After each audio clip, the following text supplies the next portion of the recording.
Have you ever wondered how the universe was formed? If yes, sit still and listen carefully.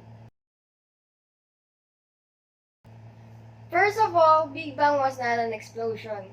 Like many of us, scientists agreed that instead of an explosion, what happened was an immediate expansion of a singularity, which occurred in less than a second, and is called inflation.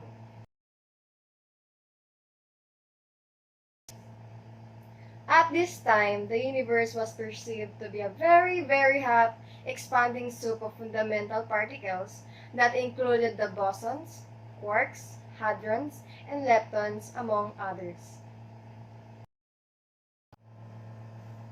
As it expanded, it eventually cooled down to a temperature ideal for protons and neutrons to combine into a nucleus. So, what is nucleosynthesis? Nucleosynthesis is the process of producing the nucleus. The first nucleosynthesis occurred within the first 3 minutes after the expansion. For atoms to form, the nuclei have cooled down further to attract electrons. The universe still remained hot for a time, such that the combination of the nuclei with electrons did not happen until the universe was cold enough. After hundreds of thousands of years, the universe has cooled down sufficiently for atoms to exist. The first atom formed is the lightest element, hydrogen. As a result of gravitational pressure, the centers of these huge clouds grew extremely.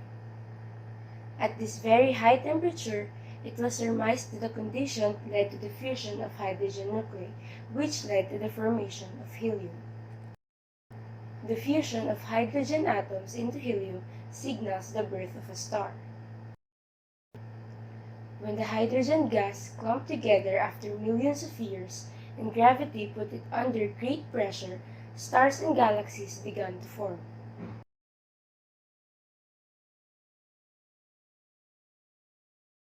Their radiation dissolved the stable hydrogen gas into a plasma that allowed visible light to pass.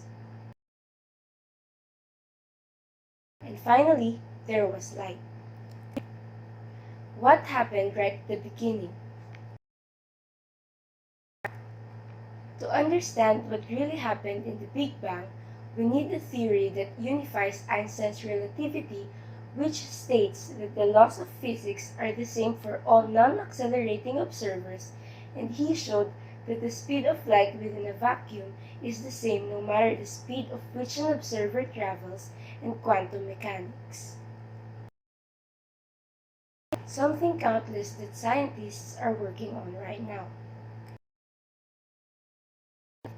Here are some frequently asked questions that are not clearly explained or remain unanswered by this video. Were there universe before our own? Is this the first and only universe? Did something start at the Big Bang? Or did it just occur naturally? And many more. This is just a brief description of what happened in the Big Bang. For more detailed explanation, consider other sources in the articles. Kita yung ano ko. Okay na yun, ikaw. Uy! Uy! Hotdog. Kita yung ano mo. Yung La Immaculada. Pati yung... Ayan. Ayan. Ay, nagpe-play na pa. Okay. 1, 2, 3, go. We hope this Ulit. 1, 2, 3, go. We hope this helps and you learned something. And thank you for watching.